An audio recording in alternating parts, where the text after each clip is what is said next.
और मुख्य प्रशासनिक अधिकारी महोदय, हमारी कोतवाली के इंस्पेक्टर साहब, आज करप्शन फ्री इंडिया संगठन के कार्यकर्ता गौतम बुद्ध नगर के जिला मुख्यालय में लगभग 30 दफ्तर हैं इस मुख्यालय के अंदर, और 30 दफ्तरों में दबा करके भ्रष्टाचार यहां हो रहा है।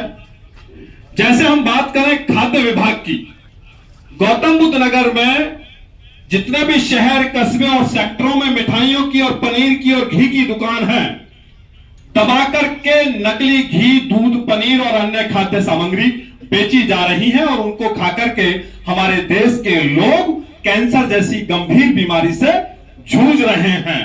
तो हमारी प्रार्थना यह है कि जब एक विभाग को यहां पूर्णतः जिम्मेदारी दी गई है, तो उस विभाग के दर्जनों कर्मचारी होने के बावजूद, लाखों रुपए वेतन पाने के बावजूद उनको उनकी जिम्मेदारी क्यों नहीं दिखती। दूसरी बात यह है कि यहां गौतम बुद्ध नगर हाईटेक शहर और गौतम बुद्ध नगर में तमाम झोला छाप डॉक्टर, नर्सिंग होम्स बनी हुई हैं, और एक तरफ तो हम बेहतर स्वास्थ्य देने की बात उत्तर प्रदेश की सरकार करती है, लेकिन वही सीएमओ साहब की नाक के नीचे पूरे गौतम बुद्ध नगर में बड़े स्तर पर झोला छाप डॉक्टरों का बोलबाला है, नर्सिंग होम है, बिना अनुमति के, बिना लाइसेंस के तमाम हॉस्पिटल संचालित हैं। उनकी शिकायत वह सीएमओ ऑफिस के अधिकारी कर्मचारी करते हैं जो पिछले 5-5 वर्ष से सीएमओ दफ्तर में तैनात हैं। वो अपने प्राइवेट लोगों से जनसुनवाई पोर्टल पर शिकायत करते हैं, उसके बाद उन अस्पतालों पे छापा मारते हैं, और छापा मारने के बाद मात्र 1 सप्ताह बाद उनको खोल दिया जाता है पैसे लेकर के। और वो पैसे लेकर के इसलिए खोल दिया जाता है क्योंकि यहां लूट का अड्डा स्वास्थ्य विभाग के लोगों ने बना रखा है। अभी मेरे बीच में एक ऐसे फरियादी हैं दनकौर से, जिनकी दुकान को, जो क्लिनिक चलाते हैं, जिनकी दुकान को लगभग 1.5-2 महीने पहले सील किया गया, उन्हीं के साथ जो अन्य क्लिनिकों को सील किया गया उनको खोल दिया गया 2-2 लाख रुपए लेकर के। लेकिन डॉक्टर साहब जो मेरे साथ यहां मौजूद हैं, उन्होंने कहा कि मुझे मेरा क्लिनिक खोलना नहीं है, मुझे सिर्फ मेरे क्लिनिक को खाली करने के लिए उसकी सील खोल दीजिए। 2 बार स्टाम्प पे लिख करके एफिडेविट दे चुके हैं, लेकिन पैसे की मांग होती है।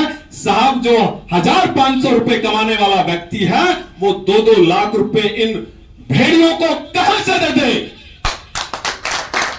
आज गौतम बुद्ध नगर के लोग एक पैसे के लिए मोहताज हैं, लेकिन वही बढ़ता हुआ भ्रष्टाचार राक्षस रूपी बन चुका है।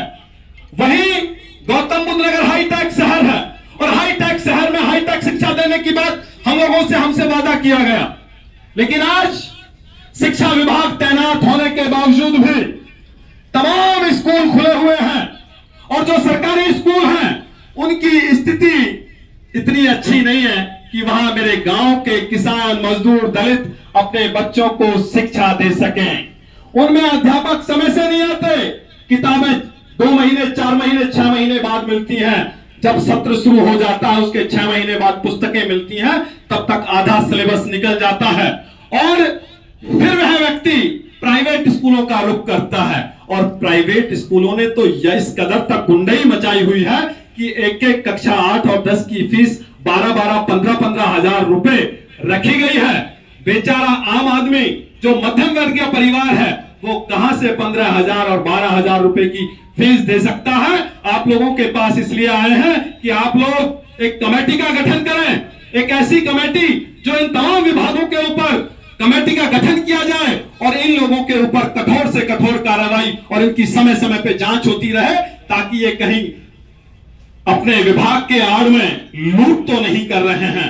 साथियों, हम लोगों के जितने भी ज्ञापन हैं, वो सब ज्ञापन हम लोगों के जन लोगों से जुड़े हुए हैं, जन सुविधाओं से जुड़े हुए हैं। वहीं परिवहन विभाग की बात करें तो ओवरलोडिंग के नाम पे, लाइसेंस के नाम पे, फिटनेस के नाम पे, तमाम नाम पे आरटीओ दफ्तर में भ्रष्टाचार होता है। एसपी साहब, अगस्त क्रांति के अवसर पर करप्शन फ्री इंडिया संगठन गौतम बुद्ध नगर के प्रत्येक दफ्तर में ज्ञापन दिया है और मांग की है कि तुम्हारे दफ्तरों में जो गरीब, किसान, मजदूर, दलित, शोषित, वंचितों का खून पिया जा रहा है, उस खून को पीना बंद कर दो। इस देश के लिए उन लाखों क्रांतिकारियों ने अपने आप को बलिदान कर दिया। भगत सिंह, राजगुरु, सुखदेव, चंद्रशेखर आजाद, वीर विजय सिंह, पथिक कोतवाल, धन सिंह गुर्जर, राजा राव, उमराव भाटी और महाराणा प्रताप, रानी लक्ष्मीबाई जैसे लाखों क्रांतिकारियों ने अपने आप को आहूत इसलिए किया कि देश आजाद होने के बाद देश के अंतिम व्यक्ति को उसी तरीके से न्याय मिलेगा जिस तरीके से यहाँ के एमएलए, एमपी और यहाँ के अधिकारियों को सुना जाता है। लेकिन जब मेरे क्षेत्र का व्यक्ति अपने बच्चे के दाखिले के लिए आता है, लाइसेंस को बनवाने की मांग को लेकर के आता है, उसको उसके दफ्तर में घुसने तक नहीं दिया जाता। उसको उसके दफ्तर से बाहर जो अदली खड़ा है वो दुत्कार करके भगा देता है।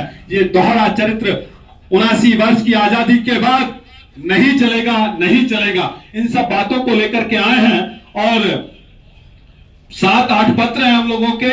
उन पत्रों को आप स्वीकार करेंगे और उन पे कमेटी बना करके 15 दिन के अंदर, हमारी ये प्रमुख मांग है कि 15 दिन के अंदर कमेटी बना करके जो 3 वर्ष से अधिक समय से तैनात हैं यहां अधिकारी, उनका तबादला किया जाए पहले तो, क्योंकि वो जड़ें जमाए हुए हैं और इस गौतम बुद्ध नगर को लूटने का काम कर रहे हैं। तीसरी बात यह है कि जब खाद्य विभाग है तो नकली पनीर क्यों बिक रहा है, नकली घी क्यों बिक रहा है? उसको तो आम लोग भी खाते हैं और आप लोग भी खाते होंगे। पानी धड़ल्ले से नकली बिक रहा है, दूध धड़ल्ले से नकली बिक रहा है। इन माफियाओं पे नकेल क्यों नहीं?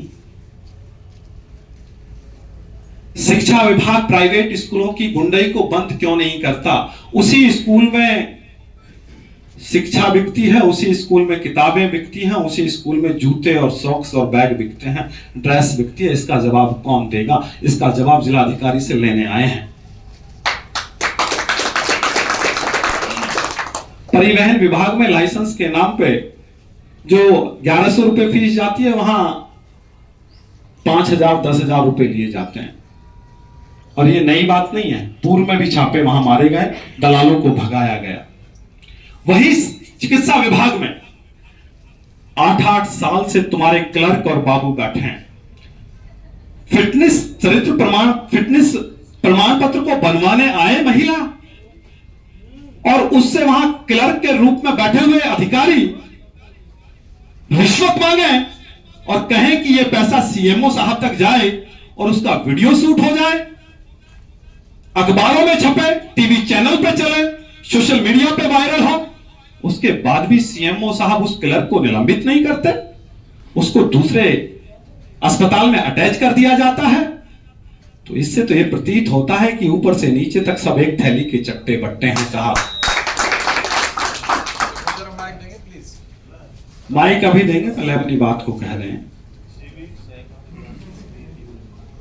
तो इन सब ये सब गंभीर बातें हैं और ये किसी व्यक्ति, यहां जितने भी लोग हैं, ये किसी एक व्यक्ति का पर्सनल मामला नहीं है, ये गौतम बुद्ध नगर के लोगों का, देश के लोगों की बात है। तो इस पे गंभीरता आप लोग बरतें। और एलआई महोदय अगर यहाँ एसडीएम या डीएम साहब हो तो उनको बुलवाइए आप। हाँ जी, सब लोग बाढ़ में गए। आपने जो भी बातें कही हैं उसको बहुत ध्यान से सुना है और जो भी आपकी मांगे रही हैं और जो भी संबंधित विभाग से आपने अपने अपने एलिगेशंस के साथ कहा है, उसको ध्यान में रखते हुए सभी विभाग को लिख के भेजा जाएगा, पूछा भी जाएगा। वैसे जो भी कंप्लेंट्स आती हैं हमारे संज्ञान में, उस पे हम तत्काल कार्रवाई के लिए लिखते भी हैं और कार्रवाई करवाते भी हैं। और अगर आप जो बना के लाए हैं एक बार हमें दिखाइए, जो भी हमारे करने लायक काम है यहाँ से हम लिखवा के भिजवाएंगे। जिलाधिकारी महोदय के संज्ञान में भी सब चीज लाएंगे और आप जो बना के लाएंगे अपन दिखवा दीजिए। ज्ञापन तो हम आपको भी दिखा देंगे और दे भी देंगे, लेकिन विषय यह है कि भाई सक्षम अधिकारी तो हो जो कार्रवाई कर सके। आप देंगे फिर उसके बाद हम बात कर लेंगे ना, है ना। और आप भी यहाँ पिछले लंबे समय से तैनात हैं। जी नहीं, पहली तारीख को ज्वाइन किया।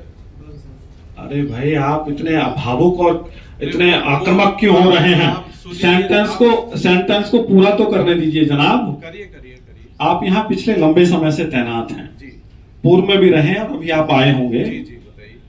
तो आप ये देखते हैं कि यहाँ जो शिकायत आए, मैं तो कहता हूँ शिकायत आने की आवश्यकता ही नहीं होनी नहीं चाहिए। सही है आप। भाई यहाँ खाद्य विभाग है तो उसको कार्रवाई करनी चाहिए, शिक्षा विभाग है उसको कार्रवाई करनी चाहिए, परिवहन विभाग है उसको कार्रवाई करनी चाहिए, चिकित्सा विभाग है उसको कार्रवाई करनी चाहिए, यहाँ भूजल विभाग है या उसको कार्रवाई करनी चाहिए। भूजल विभाग की तो स्थिति इतनी दयनीय है कि भूजल विभाग में लगातार शिकायत करने के बाद यहाँ तमाम बिल्डरों के काम चल रहे हैं और उन बिल्डरों की शिकायत करने के बाद भी भूजल दोहन को नहीं रोका जा रहा है।